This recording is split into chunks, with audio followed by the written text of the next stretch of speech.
With November's midterms critical as the Democrats hope to retake Congress, every race counts, including the race for Oregon's 4th congressional district. The 4th district leans slightly Democratic, encompassing the southern half of counties on the Oregon coast. That includes Lane and Benton counties, home to the state's two major college towns, Eugene and Corvallis. It also includes Douglas County, which does go Republican. Since 2023, the 4th has been represented by Democrat Val Hoyle, a former state legislator and former state labor commissioner. The Republican that Hoyle defeated in 2024 is back to challenge her again in 2026.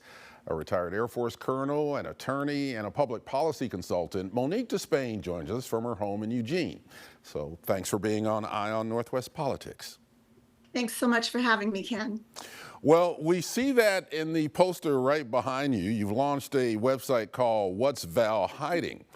And you call for the U.S. Attorney to investigate Congresswoman Hoyle, including her relationship with disgraced LaMotta cannabis company owner Rosa Cazares while Hoyle was labor commissioner. Why call for that investigation now? Well, I called for that investigation in early 2024, and the investigation, the request was that Val Hoyle be included in the ongoing investigation of LaMotta and Shemia Fagan. We all remember that. Even Governor Kotek was all tied into this LaMotta organization that has been under federal investigation for a while. And it's my understanding the FBI is still investigating that whole batch of characters. Well, Hoyle disavowed Cazares, said she was lied to during that time, and returned the money that Cazares contributed to her campaign. So isn't this controversy over? Well, What's Val Hiding is a continuing compilation of Val Hoyle's pattern of corruption, obstruction, and deceit, and excuses and gaslighting. She's always surprised by how things are when things are made public. So it's new information that we've added. It's a fully sourced, documented timeline to make it easier for the press, for the media to give information to the voting public that they deserve about their public officials. So, for example, it was just in this past year that Val Hoyle violated the Stock Act. 217 violations. That was around the late disclosures of her stock trades worth up to $3.4 million, including defense contractors that she has direct oversight over in Congress. She failed to report that. And the end result of her trades was that she has grown her personal wealth by 400% since she took office just 3 years ago. The public has the right to understand the priorities of their elected Congresswoman Val Hoyle. You lost to Hoyle by about 8 percentage points in 2024. So what makes this year any different? Well, when you're not a career politician, it takes a little effort to get the attention of the press, to get the word out to voters. It's very expensive to run for Congress, so things are looking a lot better this time. But the reason I'm running again is the basic needs of Oregonians are still not being met by these career politicians like Governor Kotek, Val Hoyle. These have been career politicians serving Oregon for years and not delivering results. So I'm running to basically protect the life, liberty, and happiness of Oregonians and Americans because Val Hoyle is now trying to deliver Oregon policies to the entire United States. She refuses to protect Oregonians, as does our governor. And so I'm running again to give Oregonians another opportunity. I'll be on the ballot in November. It's a rare opportunity to have a real choice of someone who wants to serve this community instead of just self-enrichment and worrying about getting elected every time. I believe in term limits. I just don't think Oregon has good representation. What are your priorities? If you were elected to office, what would you want to do that would benefit the people of Oregon? Well, my priorities are the priorities of Oregonians, and that's to restore accountability here in Oregon and in Washington, D.C., to deliver results for working families in Oregon. So I would like to bring Oregon back to the prosperity it once had, making Oregon affordable again, delivering public safety. It's just not, the person you were interviewing, Sharon Mirren, Nathan Vesweg, just underscore that we need a federal partner that's going to work to deliver safety in Oregon. And then finally, I want to deliver transparency and accountability. And that's really very much what whatsvalhiding.com is all about, transparency. So just want you to know who's representing us. Her votes are 96% of the time with AOC, a socialist from New York.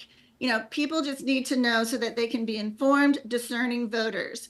These agendas of Governor Kotek and Val Hoyle are not in alignment with the Oregonians in the 4th District and truly probably across the whole state. They want common sense leadership that delivers public safety, affordability, and a government that is accountable to the people and not the other way around. You're a military veteran of 30 years. I'd like to get your take on the Iran war, especially its effect on gasoline prices and inflation. It's about so much more than gas prices. Iran cannot have a nuclear weapon.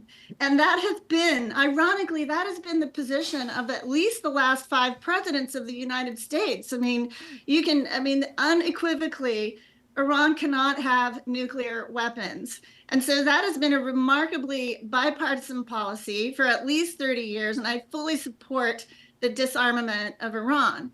It is really hurting people at the gas tank. But let's not forget, Oregon's gas prices were the worst in the country before this taking care of business in Iran began. So I do support swift action to neutralize a very dangerous, tyrannical, terrorist leadership in Iran. And I find it interesting in the discussion that Val Hoyle brings up when she's rooting for Iran. There's no mention of the terrorist, the 42,000 protesters, the Iranian people protested. 42,000 of them were slaughtered by the leadership, the Islamic leadership of Iran. They feel the same way about us. And so I fully support neutralizing them as quickly as possible and getting back to those lower gas prices as a result of that. According to your website, border security is one of your big issues as well. Are you comfortable with the president's immigration and border policies? I definitely support a secure border. We have a secure border now. It was all policy driven. I was just listening to a press conference this morning about the 450,000 trafficked children over the border that we're now dealing with the ramifications of trying to find them and save them due to the policies of that open border. Now, immigration reform has been long overdue. Both parties have failed to step up and just deliver a reliable, safe, fair and affordable, efficient immigration system that welcomes the people that we want to welcome to the United States. My mother was an immigrant. Came over when she was like 23 years old from Germany. Our nation is built on immigrants. So I fully support reforming it. And by reforming immigration, we protect the most vulnerable, and securing our border, we protect the most vulnerable, the immigrants who want to come to America. We've only got less than a minute left, but I know Republicans are battling to keep the House these midterms. Are you getting any support from the National Party to try to flip this district? You know, I'm really proud of all the support I'm getting in Oregon. We outraised Val Hoyle. Still, I think we've outraised her, but in Q4, when I launched my campaign, 90% of the contributions came from Oregonians right here who want the things that we just talked about. This is serious business, getting representation for Oregon, and of course, having Oregon's voice heard in Washington, D.C. I hope to continue to have the support of the folks working for America in Washington, D.C. But at this point, I'm running as an independent voice for Oregonians so that our issues will be considered at the policy tables in Washington, D.C. You can learn more about this at my website, MoniqueForCongress.com. I have robust social media where I'm talking about these issues. I agree with your previous guest. We have got to address the homeless industrial complex that is bankrupting our communities. There's a major federal component to that, and I'm the only candidate talking about resolving these issues for Oregon. Thank you very much, Monique Despain, talking to us from Eugene. Appreciate you joining Eye on Northwest Politics. Thank you, Ken. Have a wonderful weekend. We'll be right back.